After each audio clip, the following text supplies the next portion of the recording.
2008 2009 കാലഘട്ടത്തിൽ ഞാൻ ചേലക്കര CI സാറിൻ്റെ കൂടെ ജോലി ചെയ്തു വരുന്ന കാലത്ത് ചേലക്കര പഴയന്നൂർ ചെറുതുരുത്തി പോലീസ് സ്റ്റേഷൻ അതിർത്തികളിൽ ചേലക്കര സർക്കിളിലെ ഇൻസ്പെക്ടറുടെ കീഴിലുള്ള ഈ സ്റ്റേഷൻ അതിർത്തികളിൽ നിരന്തരമായിട്ട് മോഷണങ്ങൾ നടന്നുകൊണ്ടിരിക്കുകയാണ്. ഒരു പ്രത്യേകതരം മോഷണം. രാത്രി കാലങ്ങളിൽ വീടിൻ്റെ പുറകുവശം പൊളിച്ച് അകത്ത് കടന്ന് മോഷണം നടത്തുന്ന ഒരു രീതി. അത് ഓട് പൊളിച്ച് ചിലപ്പോൾ ജനൽ പൊളിച്ച് ഒക്കെ അകത്ത് കടന്നിട്ട് മോഷണം നടത്തുന്ന പഴയ വീടുകൾ കേന്ദ്രീകരിച്ചാണ് മോഷണം. നിരന്തരമായിട്ട് നമ്മൾ അന്വേഷിക്കും. ഈ ഷൊർണൂർ ചെറുതുരുത്തി ഭാഗങ്ങളിൽ ഇങ്ങനെ അവിടുത്തെ ഈ ക്രിമിനൽസിനെ കേന്ദ്രീകരിച്ച് അവിടെ വരുന്ന പ്രോസ്റ്റിറ്റ്യൂട്ടുകളെ കേന്ദ്രീകരിച്ചൊക്കെ അന്വേഷണം നടത്തിക്കൊണ്ടിരിക്കുന്ന കാലത്ത് ഒരു ദിവസം ഷൊർണൂർ കള്ള് ഷാപ്പുണ്ട്. ഷൊർണൂർ കള്ള് ഷാപ്പിൽ മിക്കവാറും സ്ക്വാഡിലെ എല്ലാ പോലീസുകാരും അവിടെ എത്തും. ഷൊർണൂർ റെയിൽവേ സ്റ്റേഷൻ്റെ കുറച്ച് കിഴക്ക് മാറിയിട്ട് വടക്ക് വശത്തായിട്ട് ഒരു കള്ള് ഷാപ്പുണ്ട്. ഉള്ളിലേക്ക് കയറിയിട്ട് പോലീസുകാരവിടെ എത്തും, മഫ്റ്റിയിലവിടെ എത്തും. അവിടെ എല്ലാ കള്ളന്മാരും എത്തും കള്ളു കുടിക്കാൻ. അപ്സര ബാറുണ്ട് അതിൻ്റെ അപ്പുറത്ത്, അവിടെയും വരും കള്ളന്മാർ കള്ളു കുടിക്കാൻ. എല്ലാ ക്രിമിനൽസും വന്നടിയും. ഇവിടെ പുലർച്ചെ സമയങ്ങളിലൊക്കെ അവർ ട്രെയിനിൽ കൃത്യം കഴിഞ്ഞിട്ട് അവിടെ വരും. അതേമാതിരിക്ക് അവിടെ ഈ പ്രോസ്റ്റിറ്റ്യൂട്ടുകൾ വരും, അന്തി ഉറങ്ങും. പലപ്പോഴും നമ്മൾ ഇവരെയാണ് ഞാൻ നേരത്തെ പറഞ്ഞിട്ടുണ്ടെന്ന് തോന്നുന്ന കാര്യം, ഇവരെയാണ് നമ്മൾ ഇൻഫർമെൻറ്റുകളാക്കി വയ്ക്കുക, ഈ പ്രോസ്റ്റിറ്റ്യൂട്ടുകളെ. അവർക്ക് വല്ലതും 10-50 കൊടുക്കും. ചിലർക്ക് നമ്മൾ ഫോണൊക്കെ മേടിച്ച് കൊടുക്കും, അല്ലെങ്കിൽ ഫോൺ ചെയ്യാൻ പൈസ കൊടുക്കും. എന്നിട്ട് ഇൻഫർമെൻറ്റുകളാക്കി. അപ്പോൾ ആരെങ്കിലും കള്ളന്മാർ വന്നു കഴിഞ്ഞാൽ സാർ അവർ പറയും ഇന്ന പോലെ ഇന്നാൾ വന്നിട്ടുണ്ട് സാർ, അവൻ്റെ കയ്യിൽ നിറയും ഫോണുണ്ട്, അവൻ്റെ കയ്യിൽ നിറയും പൈസ ഉണ്ട്, അവൻ മറ്റേ പെണ്ണിൻ്റെ അടുത്തേക്കാണ് പോയത്. ഇവളുടെ അടുത്തേക്ക് വന്നാൽ അവൾ പറയില്ല, അവളുടെ അടുത്തേക്ക് മറ്റൊരാളത്തേക്ക് പോയാൽ അവർ പറയും.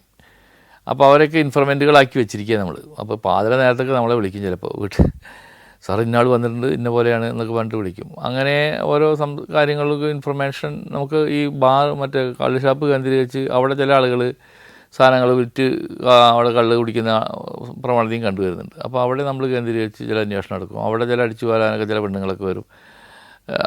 അവരിങ്ങനെ നാടോടികളായിട്ട് നടക്കുന്ന സ്ത്രീകളൊക്കെയാണ്. അപ്പോൾ അവരെയൊക്കെ ഇൻഫർമെൻറ്റുകളായിട്ട് വെച്ചിട്ടാണ് ഈ കാര്യങ്ങൾ പോകുന്നത്. അപ്പോൾ അങ്ങനെ ഇടയ്ക്കൊക്കെ അവിടെ അന്വേഷണത്തിന് പോകുമ്പോൾ അവർ പറയുന്ന ഇൻഫർമേഷനുകളാണ്. ഇതിപ്പോൾ നമ്മൾ പറഞ്ഞു കഴിഞ്ഞാൽ തുടർന്ന് ഇപ്പോൾ ഉള്ള കാലത്ത് അങ്ങനെയുള്ള അന്വേഷണങ്ങളും കാര്യങ്ങളും വേഷം മാറി പോകുന്ന അന്വേഷണങ്ങളൊന്നും ഇല്ല എന്ന് തോന്നുന്നു. ഇപ്പോൾ ആരും അങ്ങനെ പറഞ്ഞു കേൾക്കുന്നില്ല. പണ്ട് ഞങ്ങളൊക്കെ വേഷം മാറിയിരിക്കലും കള്ള് ഷാപ്പിൽ പോയിരിക്കലൊക്കെ സ്ഥിരം പതിവാണ്. ബാറിലും കള്ള് ഷാപ്പിലൊക്കെ വേഷം മാറിയിട്ട് ലുങ്കി മുള്ളിൽ പോയിരിക്കും. അതേമാതിരി മറ്റേ ഞാനൊക്കെ ഈ മായന്നൂർ ഭാഗത്തു കൂടെ കറ്റ എന്ന് പറയില്ലേ, കറ്റ, നെല്ലിൻ്റെ അരിഞ്ഞു വെച്ച കറ്റകൾ അതൊക്കെ തലയിലേറ്റിയിട്ട് ലുങ്കി കൊണ്ട് കൊടുത്തിട്ട് മായന്നൂർ പാടത്തു കൂടെ അങ്ങനെ പുഴയിലേക്ക് ഇറങ്ങിയിട്ടുണ്ട്. ആ വഴത്തൂടെ ചീട്ട് കളിക്കാറുണ്ട് അവിടെ. അവരൊക്കെ പോകുമ്പോൾ അങ്ങനെയൊക്കെ പോവുക. ഇന്നിപ്പോൾ അങ്ങനെ ഒന്നും ആരും പോകാറില്ല. ഒക്കെ വൈറ്റ് കോളർ ജോബ് പോലെ ആയിട്ടുണ്ട് പോലീസിൻ്റെ പണി. എന്തായാലും ഇപ്പോൾ അങ്ങനെയുള്ള അന്വേഷണങ്ങളൊന്നും ഇല്ലെങ്കിലും ഇതുപോലെ അത് റിസ്ക്കുമാണ് ഇന്നത്തെ കാലത്ത്. പഴയ കാലം പോലെയല്ല. ആരെങ്കിലും ഒരു ക്ലിക്ക് എടുത്ത് നവമാധ്യമങ്ങൾ പോസ്റ്റ് ചെയ്താൽ പിന്നെ അതിന് ഒരുപാട് കമൻറ്റുകളായി പ്രശ്നങ്ങളാകുമ്പോൾ ചിലപ്പോൾ അവരുടെ പണി പോകും, അവർ ജയിലിൽ തന്നെ പോകാനുള്ള സാധ്യതകളൊക്കെ ഉണ്ടാകും. അപ്പോൾ ഇന്നത്തെ കാലത്തൊന്നും അങ്ങനെ നടക്കില്ല കാര്യങ്ങൾ. വേഷം മാറാനോ വേഷം മാറിയിട്ട് വല്ല പ്രശ്നങ്ങളുണ്ടാക്കി കഴിഞ്ഞാൽ അതൊക്കെ പ്രശ്നങ്ങളാവും, ആരും സഹായിക്കാനുണ്ടാവില്ല. അന്ന് ഞങ്ങളൊക്കെ വേഷം മാറി നടക്കും. പല വിധത്തിലും ലുങ്കിമുണ്ടിലും മറ്റേതിലും വേഷം മാറിയിട്ടും കള്ള് ഷാപ്പിലിരിക്കും, മറ്റേ എന്താ പറയുക ഈ ബാറിലിരിക്കും. അങ്ങനെ സ്ത്രീകൾ മറ്റേ അനാശാസ്യത്തിൻ്റെ സ്ത്രീകളുടെ കൂടെ ഇരിക്കും. ഇതൊക്കെ അങ്ങനെയൊക്കെ ഇരുന്നിട്ട് കാര്യങ്ങൾ ഓരോന്ന് എടുത്തിട്ട് വരുന്നതാണ് നമ്മൾ.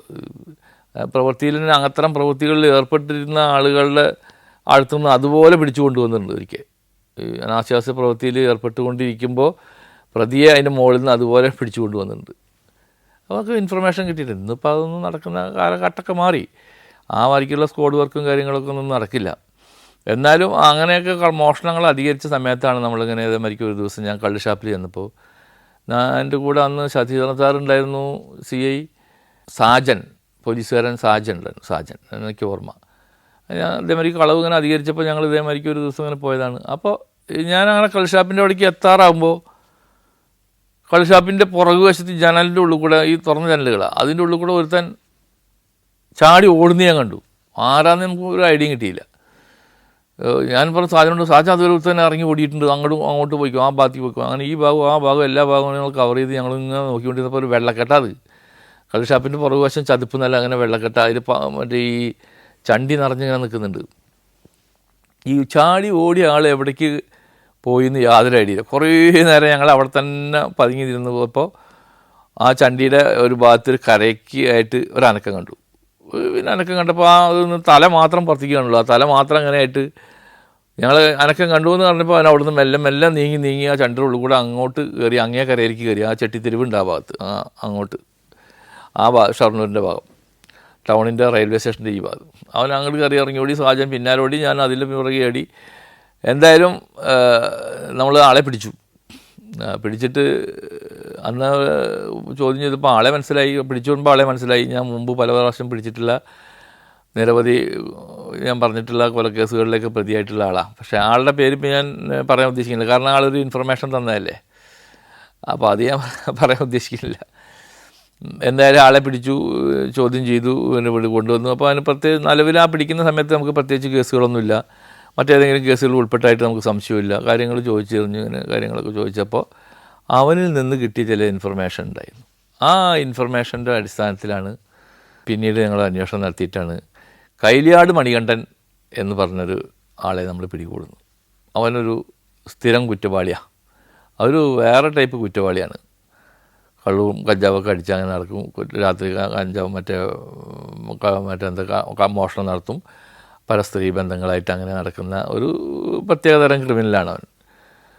അപ്പോൾ അവന് ഈ ചെറുതുരുത്തി, ഷൊർണൂർ, ഒറ്റപ്പാലം, ഈ പറഞ്ഞ ഏരിയകളിലൊക്കെ കറങ്ങി നടക്കുന്ന കൈലിയാട് എന്ന് പറഞ്ഞ സ്ഥലം ഷൊർണൂർ പോലീസ് സ്റ്റേഷൻ ലിമിറ്റിലാണത്.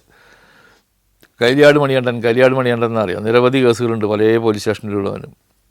അവനതേമാതിരിക്ക് ഞങ്ങളൊരിക്കൽ ഒറ്റപ്പാലത്ത് നിന്ന് വളഞ്ഞിട്ട് പിടിക്കുകയാണ്. ഒറ്റപ്പാലം ഗവൺമെൻറ് ആശുപത്രിയുടെ ഭാഗത്തു നിന്ന് വളഞ്ഞിട്ട് പിടിച്ചു. ഒരു ഇൻഫർമേഷൻ്റെ അടിസ്ഥാനത്തിൽ വളഞ്ഞിട്ട് പിടിച്ച് സ്റ്റേഷനിൽ കൊണ്ടുവന്ന് വിശദമായ ചോദ്യം ചെയ്ത് ഞങ്ങൾ നോക്കിയപ്പോഴാണ് അവൻ നിരവധി കേസുകൾ പറയുന്നത്. അപ്പോൾ ഞങ്ങൾ ഈ ചെറുതുരുത്തി, ഷൊർണൂർ ഭാഗങ്ങളിൽ നടക്കുന്ന എല്ലാ മോഷണ കേസുകളും അവനാണെന്ന് ബോധ്യപ്പെട്ടു. അവൻ്റെ മോഷണ രീതി എന്താണെന്ന് വെച്ച് കഴിഞ്ഞാൽ, അവൻ രാത്രി വളരെ വൈകി, രാത്രി ഒരു 10 മണിക്ക് ശേഷം ഒരു ഓട്ടോറിക്ഷയിൽ ഒരു പെണ്ണിനെയായിട്ട് അങ്ങ് പോവുകയാണ്. എന്നിട്ട് ഏതെങ്കിലും അങ്ങ് പാലക്കാട് ജില്ലയുടെ, തൃശ്ശൂർ ജില്ലയുടെ, പാലക്കാട് ഏതെങ്കിലും അവന് മോഷണം നടത്തുന്ന ഏരിയയിൽ പോയിട്ട് അവിടെ ഇറങ്ങി ആ വീടിൻ്റെ പുറകുവശം അവർ അന്ന് കുടുംബം അന്തി ഉറങ്ങും. അവിടെ താവളടിക്കും. എന്നിട്ട് ആ വീട്ടിൽ മോഷണം നടത്തിയിട്ട് പുലർച്ചെ ഈ ഓട്ടോറിക്ഷ വീണ്ടും വന്നെടുക്കും. ആദ്യം ഞങ്ങൾ പിടിക്കുന്നത് ഈ ഓട്ടോറിക്ഷക്കാരനെ, അതാണ് ചരിത്രം. ആദ്യം ഞങ്ങൾ പിടിക്കുന്നത് ഓട്ടോറിക്ഷക്കാരൻ ഷൊർണൂർ ബസ് സ്റ്റാൻഡിന് മുന്നിൽ ഓട്ടോറിക്ഷ ഓടിക്കുന്നതാണ്. അതിലൊരു ട്വിസ്റ്റും കൂടിയുണ്ട്. ഈ ഓട്ടോറിക്ഷക്കാരനെ ഞങ്ങൾ പിടിച്ച് കുറച്ച് ദിവസം നിരന്തരമായി ചോദ്യം ചെയ്തപ്പോഴാണ് അവൻ പറയുന്നു, ഇങ്ങനെയുള്ള കാര്യങ്ങളാണ് ഈ സാർ പറഞ്ഞ് ശരിയാണ്, മണികണ്ഠനായിട്ട് ഞാൻ പോകാറുണ്ട്, മണികണ്ഠൻ്റെ കൂടെ ഒരു പെണ്ണുണ്ട്, ആ പെണ്ണിൻ്റെ പേര് ലത എന്നാണ്, പല ഭാഗത്തും കൊണ്ടു നിർത്താറുണ്ട്, പുലർച്ചെ മണികണ്ഠൻ പറഞ്ഞ പ്രകാരം ഞാൻ വീണ്ടും പോയിട്ട് അവിടെ നിന്ന് എടുക്കാറുണ്ട് എന്നൊക്കെ പറഞ്ഞു. ഈ പറഞ്ഞ മൊഴി തന്ന ഈ ഓട്ടോ ഡ്രൈവറാണ് പിന്നീട് കേരളത്തെ ഞെട്ടിച്ച വളരെ പ്രമാദമായ ഒരു റേപ്പ് വിത്ത് കൊലപാതകം എന്ന് പറയാം, അത് ഒരു കേസിലെ പരാതിക്കാരൻ. പിന്നീട് ആശുപത്രിയിൽ വെച്ചിട്ട് അവനെ കാണുമ്പോൾ, സാർ ഞാൻ ഇന്ന ആളാണ്, ഇതെൻ്റെ ഇന്ന ആളാണ് എന്നൊക്കെ പറയുന്ന കാര്യം ഞാനത് വിശദീകരിക്കാണ്ടിരിക്കുകയാണ്. ആ കേസിലെ പരാതിക്കാരൻ അവരാണ്, ആ ഓട്ടോ ഡ്രൈവറായിരുന്നു. ആ ഓട്ടോ ഡ്രൈവറെ പലപ്പോഴും ഞാൻ വിളിച്ചു കൊടുത്തിട്ട് അവൻ മുഖാന്തരമാണ് പിന്നീട് ഈ കൈലിയാട് മണികണ്ഠൻ എന്ന് പറഞ്ഞ ആളിലേക്ക് എത്തുന്നതും അവനെ പിടികൂടുന്നതും. ഒറ്റപ്പാലത്ത് വെച്ചിട്ട് ഗവൺമെൻറ് ആശുപത്രിയോട് വെച്ച് പിടികൂടി സ്റ്റേഷനിൽ കൂട്ടിക്കൊണ്ടുവന്നപ്പോൾ ഈ പറഞ്ഞ കാര്യങ്ങളൊക്കെ സത്യമാണെന്ന് മണികണ്ഠൻ വളരെ ക്ലിയറായി പറഞ്ഞു. ഓരോ വീടുകളും കാണിച്ചു തന്നു. മോഷണം നടത്തി അന്ന് എൻ്റെ ഒരു ഉദ്ദേശം ഒരു 10-12 കേസുകൾ അവൻ പറഞ്ഞ് കൺഫെഷൻ പ്രകാരം തെളിഞ്ഞിട്ടുണ്ട്. 10-12 കേസുകളിൽ സ്ഥലങ്ങളിൽ മോഷണം നടത്തിയ സംഭവങ്ങൾ അവൻ്റെ കൂടെ. ഇപ്പോഴും ആ പൊന്നാനി ഭാഗങ്ങളിലേക്കൊക്കെ ആ കേസിൽ എനിക്ക് സാക്ഷി സമൻസ് വരാറുണ്ട്. പൊന്നാനിക്കൊക്കെ ട്രാൻസ്ഫർ ചെയ്ത് കൊടുത്തു ആ കേസുകൾ. പല പൊന്നാനി, ചങ്ങരംകുളം, പട്ടാമ്പി കോടതികളിലൊക്കെ എപ്പോഴും ആ കേസുകൾ നിലനിൽക്കുക. ഒരുപാട് കേസുകളുണ്ടായിരുന്നു അന്ന് മണികണ്ഠൻ്റെ കേസുകൾ. അവർ കൂടുതലും മോഷ്ടിക്കുന്നത് സ്വർണവും പണവുമാണ്, വേറെ ഒന്നും അങ്ങനെ മോഷ്ടിക്കില്ല, മറ്റു സാധനങ്ങളൊന്നും മോഷ്ടിക്കില്ല. ആ വീടിൻ്റെ പുറകുവശത്ത് അന്ന് കടന്ന് അന്ന് ഭാര്യ ഭർത്താക്കന്മാരായി അവിടെ ജീവിച്ച് അന്ന് രാത്രി തന്നെ ആ വീട്ടിൽ കയറി മോഷണം നടത്തി പുലർച്ചെ അവിടെ നിന്ന് രക്ഷപ്പെടും. പുലർച്ചെ ഈ കൊടുന്നാക്കുന്ന വണ്ടിക്കാരൻ വരും, അവനെ തിരിച്ചു കൊണ്ടുപോകും. ഇതാണ് സ്ഥിരം പരിപാടി ഓരോ ഏരിയയിൽ പോയാലും. ഈ ലതയെ നമ്മൾ അവരുടെ വീടിൻ്റെ ഭാഗത്തു നിന്നാണ് അറസ്റ്റ് ചെയ്യുന്നത്. ലത ആരാണെന്നുള്ളത് ഞാൻ അവരുടെ വീടും കാര്യങ്ങളും പറയുന്നില്ല. എന്തായാലും അവരുടെ വീടിൻ്റെ ഭാഗത്ത് നിന്ന് നമ്മൾ അറസ്റ്റ് ചെയ്യുന്നു, കൊണ്ടുവരുന്നു. അതിൻ്റെ കൂടെ 2 കുട്ടികളുണ്ടായിരുന്നു. അതാണ് സങ്കടകരമായ സംഭവം. ലതയെ അറസ്റ്റ് ചെയ്ത് കൊണ്ടുവന്നപ്പോൾ അതിൻ്റെ കൂടെ ചെറിയ രണ്ട് കുട്ടികൾ. അവർ കല്യാണം കഴിഞ്ഞിട്ടില്ല എന്നുണ്ട്, ഭർത്താവ് എന്നുള്ളതായിട്ട് അറിവില്ല. ചെറിയ കുട്ടികളായിരുന്നു ഞങ്ങൾ കൊണ്ടുവരുമ്പോൾ. ഈ കുട്ടികളുമായി കൂടിയാണ് കൊണ്ടുവരാൻ ഇടയായത്. ഉപേക്ഷിക്കാൻ പറ്റില്ലല്ലോ. അങ്ങനെ അവർ അറസ്റ്റ് കഴിഞ്ഞ് അപ്പോൾ പോലീസ് സ്റ്റേഷനിൽ വന്നതിന് ശേഷം ഈ കുട്ടികൾ പോലീസുകാരായിട്ടൊക്കെ നല്ല കമ്പനിയായി. ചെറിയ കുട്ടികൾ, നിഷ്കളങ്കരായ കുട്ടികൾ, സ്കൂളിൽ 1, 2 അങ്ങനെയൊക്കെ പോകുന്ന ചെറിയ കുട്ടികളാണ്. നല്ല കമ്പനിയായി അങ്കിൾ എന്നൊക്കെ പറഞ്ഞ് നടന്ന് എല്ലാവരും കുട്ടികൾക്ക് ഈ കാര്യങ്ങളൊന്നും അറിയില്ലല്ലോ. അവസാനം ഈ ലതേനെ നമ്മൾ റിമാൻഡ് ചെയ്യുമ്പോൾ ഇവർ ഒറ്റപ്പെട്ടു. കുട്ടികൾ അനാഥരായപ്പോൾ ഇവരെ ഞാനൊരു ആശ്രമത്തിൽ, മായന്നൂരിലുള്ള ആശ്രമത്തിലേക്കാണ് മാറ്റിയത് തോന്നുന്നുണ്ട്. ആദ്യം ഞാൻ കൊണ്ടാക്കിയത് ഇവിടെയാണ്, വടക്കാഞ്ചേരി സ്നേഹാലയത്തിലാണ് കൊണ്ടാക്കിയത്. ആൻ്റണിയുടെ സ്നേഹാലയം അതാണ് എൻ്റെ ഓർമ്മ അതാണ്. അപ്പോൾ ഈ 2 കുട്ടികളായിട്ട് അങ്ങോട്ട് പോയി. അതിലൊരു മൂത്ത കുട്ടിയുണ്ട്, 5-8 വയസ്സായൊരു കുട്ടിയാണ്. അവിടെ കൊണ്ടാക്കി ഈ കുട്ടിയെ, ആ തള്ളേനെ റിമാൻഡ് ചെയ്തല്ലോ. പിന്നെ ഈ കുട്ടിയെ അനാഥരായി, പിന്നെ നമ്മൾ സംരക്ഷിക്കേണ്ട പോലീസിൻ്റെ, സർക്കാരിൻ്റെ ഉത്തരവാദിത്തമല്ലേ. അതിന് കുട്ടികൾ വേണമെങ്കിൽ പോലീസ് സ്റ്റേഷനിൽ നിന്നിട്ട് എല്ലാവരുമായിട്ട് നല്ല കമ്പനിയായിട്ട്, കുട്ടികൾ നിഷ്കളങ്കരല്ലേ, നമുക്ക് കുട്ടികളൊക്കെ ഉള്ളതല്ലേ, നമ്മൾ അവരെ നേരെ കൊണ്ടുപോയി അങ്ങോട്ടാക്കി ഭക്ഷണമൊക്കെ മേടിച്ച് കൊടുത്താക്കി. ആ കുട്ടി അവിടെ, എനിക്ക് ഭയങ്കര സങ്കടമായി തോന്നിയത്, നമ്മൾ പിരിഞ്ഞു പോരുമ്പോൾ ആ തൂണുണ്ടല്ലോ, ഒരു ആതുരാലയത്തിൻ്റെ ആ തൂണുമ്പോൾ പിടിച്ചിട്ടിങ്ങനെ കെട്ടിപ്പിടിച്ചിട്ടിങ്ങനെ ഒരു തിരിഞ്ഞിട്ടൊരു നിന്നിട്ടിങ്ങനെ ഒരു വല്ലാത്ത മുഖഭാഗത്തോടു കൂടി ഒരു കരയിലും ചിരിച്ച് അങ്ങനെ ഒരു മുഖഭാഗത്തോട് കൂടിയിട്ട് ആ കുട്ടി നിൽക്കേണ്ടപ്പോഴേ സത്യം പറഞ്ഞാൽ എനിക്ക് അന്ന് എൻ്റെ കണ്ണിന്ന് ശരിക്കും വെള്ളം വന്ന സംഭവമാണത്. നമുക്ക് സഹിക്കാൻ പറ്റിയില്ല. കാരണം കുറ്റകൃത്യങ്ങൾ ചെയ്ത് നമ്മൾ അവരെ അറസ്റ്റ് ചെയ്തെങ്കിലും ഈ കുട്ടികൾ നിരപരാധികളല്ലേ, അവർ അനാഥയായിട്ട് കിടക്കല്ലേ. ഭയങ്കര സങ്കടമായി തോന്നി. പിന്നെ എന്താ പറയുക, അതിന് അത്രയും ആ കുട്ടികൾക്ക് ബുദ്ധി വെച്ചിട്ടുള്ള കുട്ടികളെ, 8 വയസ്സ് 9 വയസ്സെന്ന് പറഞ്ഞാൽ ആ കുട്ടിക്കാണ് കൂടുതൽ, മറ്റേ കുട്ടിക്ക് ഒന്നും അറിയുന്നില്ല. ഈ കുട്ടി ഇങ്ങനെ ഞങ്ങളെ നോക്കിയിട്ട് ഈ തൂണിലും പിടിച്ചിട്ട് ഇങ്ങനെ തിരിഞ്ഞ് കളിക്കുക, അവിടെ ഇങ്ങനെ ഞങ്ങളെ മുഖത്തേക്ക് നോക്കും, വീണ്ടും ഇതാക്കും. അത്രയും കമ്പനിയായ കുട്ടികളായിട്ട് 2 ദിവസം കൊണ്ട് ഭക്ഷണം മേടിച്ച് കൊടുത്തിട്ടും പാട്ട് പാടിയിട്ടൊക്കെ. കുട്ടികൾക്കൊന്നും അറിയില്ലല്ലോ. അതൊരു ഭയങ്കര, എനിക്ക് സഹിക്കാൻ പറ്റുന്നതിലപ്പുറത്തുള്ള പോലീസുകാരനാണ്, നമ്മുടെ ഡ്യൂട്ടിയാണ്. ഭാഗങ്ങളൊക്കെ ആണെങ്കിൽ ശരി, മനുഷ്യരാണല്ലോ നമ്മളെല്ലാവരും. നമ്മുടെ കുട്ടികളൊക്കെ ഇതുപോലെ എന്നൊരവസ്ഥ നമ്മൾ ചിന്തിച്ച് നോക്കിയാൽ, നമ്മൾ വളർത്തുന്ന ചെറിയ കുട്ടികളൊക്കെ ഇതുപോലെ ഒറ്റപ്പെടലും ആരുമില്ലാതെ ആവലും കൊണ്ടാക്കലൊക്കെ ആകുമ്പോൾ ഒന്ന് ചിന്തിച്ച് നോക്കിയാൽ അറിയാവുന്ന കാര്യങ്ങളുള്ളൂ. അങ്ങനെയാണെന്ന് കണ്ടിട്ട് നമുക്ക് നിയമത്തിനെ മറികടക്കാൻ പറ്റില്ലല്ലോ. അങ്ങനെ ഒരു സംഭവം ഉണ്ടായി. പിന്നീട് ഇപ്പോൾ ലത കുറച്ച് കാലത്തിന് ശേഷം ജാമ്യത്തിൽ ഇറങ്ങലും അതിനെ തണൽ ആശ്രമത്തിൽ കൊണ്ടുപോയി ആക്കിയെന്നോ അങ്ങനെ എന്തൊക്കെയോ പറഞ്ഞു കേട്ടു. ഇപ്പോൾ കേസ് എന്തായാലും കുറേ കാലം നടന്നു. വിവിധ പോലീസ് സ്റ്റേഷനിൽ, ഒരുപാട് പോലീസ് സ്റ്റേഷനുകളിലും കോടതികളിലുമായിട്ട് കേസ് നിലനിന്നിരുന്നു. പിന്നെ ഒരു ഹാജരാവാതെയും, പിന്നെ ഈ മണികണ്ഠൻ ഇങ്ങനെ മാനസിക രോഗിയായിട്ട് ചെറുത്തി ഭാഗത്ത് കൂടെയൊക്കെ നടക്കുകയുണ്ടായി കണ്ടിട്ടുണ്ട്. ചെറുത്തി ഭാഗത്ത് ഏതോ ഒരു സ്ത്രീയുമായിട്ട് ബന്ധമുണ്ടായിട്ട് ആ ഭാഗത്ത് പുതുശ്ശേരി ഭാഗത്തൊക്കെ ഒരിക്കൽ കാണുകയുണ്ടായി എന്ന് പറയുന്നു. അങ്ങനെയൊക്കെ ആയിട്ട് നടക്കുന്നിരുന്നു മണികണ്ഠൻ. ലതനെ പിന്നെ ഞാൻ കണ്ടിട്ടില്ല. എന്തായാലും കുട്ടികളെ പിന്നെ ലത കൊണ്ടുപോയി, ജാമ്യത്തിലിറങ്ങി കൊണ്ടുപോയി എന്നൊക്കെയാണ് പറഞ്ഞേക്കുന്നത്. എന്തായാലും ആ ഒരു സംഭവം ഉണ്ടല്ലോ, എനിക്ക്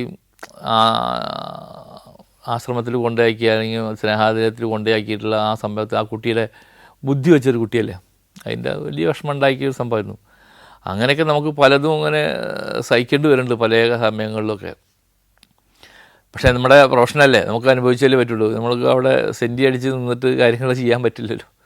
എന്തായാലും അങ്ങനെ ഈ കരിയാട് മണികണ്ഠൻ പറഞ്ഞ കുപ്രസിദ്ധ മോഷ്ടാവിനെ നമ്മൾ കുടുക്കിയൊരു സംഭവമുണ്ട്. പിന്നീടും പല പ്രാവശ്യം കരിയാട് മണികണ്ഠൻ കണ്ടിരുന്നെങ്കിലും പക്ഷേ കേസിലൊന്നും ഉൾപ്പെട്ടതായിട്ട് നമുക്ക് സംശയമില്ല. പക്ഷേ ഈ കേസുകൾ ഇത്തരം കുറ്റകൃത്യങ്ങൾ ചെയ്ത് ജീവിക്കുന്ന ഒരേ ആളുകളാണ് അവൻ, കരിയാട് മണികണ്ഠൻ. ഇപ്പോൾ അവൻ്റെ അവസ്ഥ എന്താണ്, ജീവിച്ചിരിപ്പുണ്ടോ എന്താണെന്ന് നമുക്കറിയില്ല. Alaska, Romania, Austria, Slovakia, Phuket 5 രാജ്യങ്ങളിൽ നിന്നുള്ള അപൂർവ സുന്ദരമായ അനേകം കാഴ്ചകൾ. ഫുൾ HDയിലുള്ള ഈ അപൂർവ ദൃശ്യയാത്രാ വിവരണ ശേഖരം സ്വന്തമാക്കാൻ 99544422 എന്ന നമ്പറിലേക്ക് സഞ്ചാരം എന്ന് SMS ചെയ്യൂ. ഞാൻ 1966 ചേലക്കര നിയോജകമണ്ഡലത്തിലെ പാഞ്ഞാൽ പഞ്ചായത്തിലെ മണലാടി എന്ന് പറഞ്ഞ ദേശത്തെ ഒരു കുഗ്രാമത്തിലാണ് എൻ്റെ ജനനം. പ്രാഥമിക വിദ്യാഭ്യാസത്തിന് ശേഷം ഞാൻ ടെക്നിക്കലായിട്ടുള്ള വിദ്യാഭ്യാസമാണ് നേടിയിരിക്കുന്നത്. ഡിപ്ലോമ കഴിഞ്ഞ് ഇലക്ട്രിക്കലിലെ വർക്കും കാര്യങ്ങളായിട്ട് നടക്കുന്നു. അതിനുശേഷം നിരന്തരമായിട്ട് ഈ ഫോഴ്സിലേക്ക് എനിക്കൊരു ഭയങ്കര കമ്പായിരുന്നു. മിലിറ്ററി റിക്രൂട്ട്മെൻറ്റുകൾ, നേവി റിക്രൂട്ട്മെൻറ്റുകൾ, അതിനൊക്കെ കുറേ റിക്രൂട്ട്മെൻറ്റുകളിൽ പോവും. പോലീസിലേക്കും അതുപോലെ മറ്റുള്ള കാര്യങ്ങളിലേക്കൊക്കെ പരീക്ഷ നിരന്തരം എഴുതും. അങ്ങനെ ഇരിക്കുകയാണ് 1990 ഞാൻ KP 4-ാം ബറ്റാലിയനിലേക്ക് പോലീസ് കോൺസ്റ്റബിൾ ട്രെയിനിയായിട്ട് ജോലിയിൽ പ്രവേശിക്കുന്നത്. അതിനുശേഷം എനിക്ക് PSCയുടെ മറ്റൊരു ഇതും കൂടി ജയിൽ വാർഡൻ്റെയും കൂടി കിട്ടിയിരുന്നു. എന്നാൽ എല്ലാവരുടെയും അഡ്വൈസ് പ്രകാരം ഞാൻ പോലീസ് മാത്രം തിരഞ്ഞെടുത്ത് അങ്ങനെ 4-ാം ബറ്റാലിയനിൽ പോലീസ് കോൺസ്റ്റബിൾ ട്രെയിനിയായിട്ട് ചേർന്ന് 9 മാസത്തെ ട്രെയിനിങ്ങിന് ശേഷം KP 2-ാം ബറ്റാലിയൻ മുട്ടിക്കുളങ്ങരയിലേക്ക് പോലീസ് കോൺസ്റ്റബിളായി വന്നു.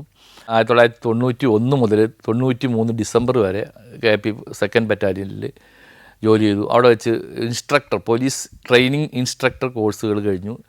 1-2 ബാച്ചിന് പോലീസ് ട്രെയിനിങ് കൊടുത്തു, പോലീസ് ഇൻസ്ട്രക്ടറായി ട്രെയിനിങ് കൊടുത്തു. പിന്നെ ടാസ്ക് ഫോഴ്സ് കോഴ്സ് തുടങ്ങിയിട്ടുള്ള നിരവധി കോഴ്സുകളിലും 3, 4 മാസം, 5 മാസം, 6 മാസമുള്ള കോഴ്സുകളിലൊക്കെ പങ്കെടുത്ത് അങ്ങനെ 3 വർഷക്കാലം KP 2nd ജോലി ചെയ്തു.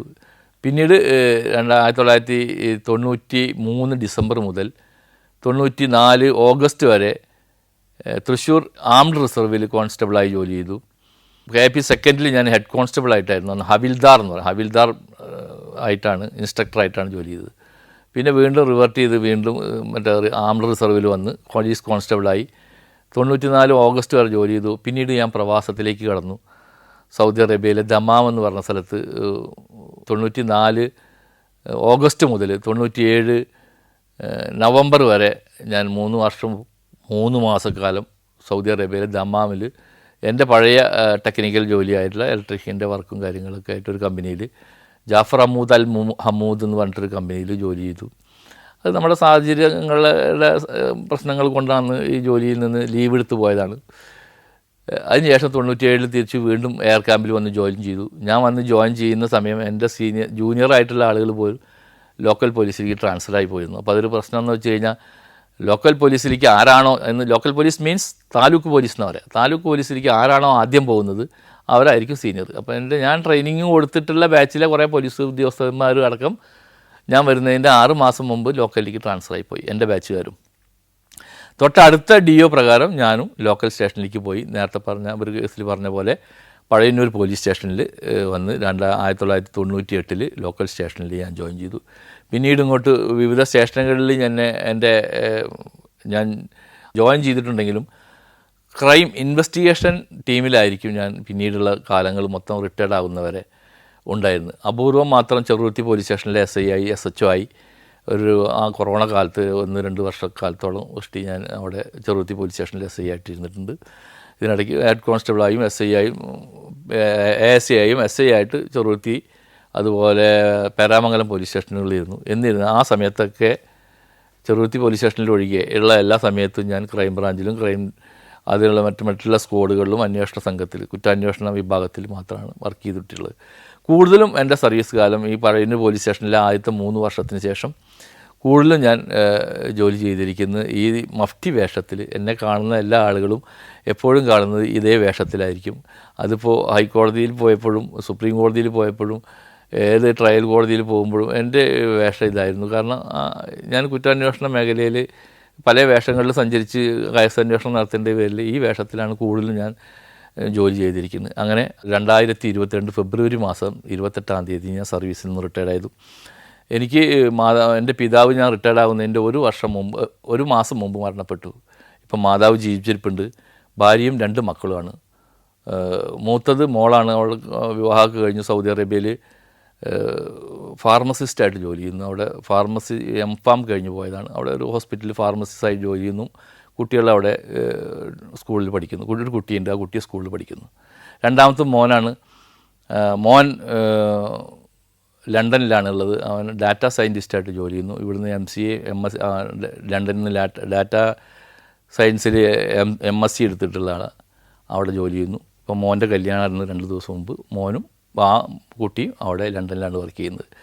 ഞാനും ഭാര്യയും മാത്രമാണ് വീട്ടിലുള്ളത്. എനിക്ക് 5 സഹോദരിമാരും 1 സഹോദരനാണുള്ളത്. സന്തോഷം, ദൈവത്തിന് നന്ദി. എല്ലാവിധ ഞാൻ വളരെ സീറോയിൽ നിന്ന് വന്ന ആളാണെങ്കിലും തരക്കേടില്ലാത്ത ജീവിത നിലവാരത്തിൽ മക്കളെയൊക്കെ പഠിപ്പിച്ച് ഇപ്പോൾ നല്ല രീതിയിൽ കുടുംബജീവിതം നയിച്ചു വരികയാണ്. ഇടയ്ക്കൊക്കെ മിക്കവാറും ദിവസങ്ങളിൽ മുമ്പൊക്കെ പോലീസ് അക്കാദമിയിലും ഇടയ്ക്ക് പോലീസ് ട്രെയിനിങ് കോളേജിലും ക്ലാസ് എടുക്കാൻ പോയിട്ടുണ്ട്. ഇപ്പോൾ ഇടയ്ക്കൊക്കെ പോലീസ് അക്കാദമിയിൽ ക്ലാസ് എടുക്കാൻ വിളിക്കാറുണ്ട്. മറ്റൊന്നുമില്ല, എൻ്റെ എനിക്കുണ്ടായിട്ടുള്ള അനുഭവങ്ങൾ, എൻ്റെ അന്വേഷണത്തിൽ എനിക്ക് ബോധ്യപ്പെട്ടുള്ള കാര്യങ്ങൾ അത് ഞാൻ മറ്റുള്ള പോലീസ് ഓഫീസർമാർ, CI, SI മരിക്കുള്ള ആളുകൾക്ക് ഉള്ള കോഴ്സുകളിൽ ഇൻ സർവീസ് കോഴ്സുകളിൽ ഷെയർ ചെയ്യുക, പല കേസുകളും അങ്ങനെ ക്ലാസ് എടുക്കാനും പോകാറുണ്ട്. ഇതാണ് എൻ്റെ ചുറ്റുപാട്. Thank you. ഇതുവരെ എൻ്റെ എല്ലാ പ്രോഗ്രാമുകളും കണ്ടിട്ടുള്ള എല്ലാ ആളുകൾക്കും ഇനിയും കാണണമെന്നും ആവശ്യപ്പെട്ടുകൊണ്ട് എല്ലാവർക്കും നന്ദി രേഖപ്പെടുത്തി നിർത്തുന്നു. നമസ്കാരം. നന്ദി.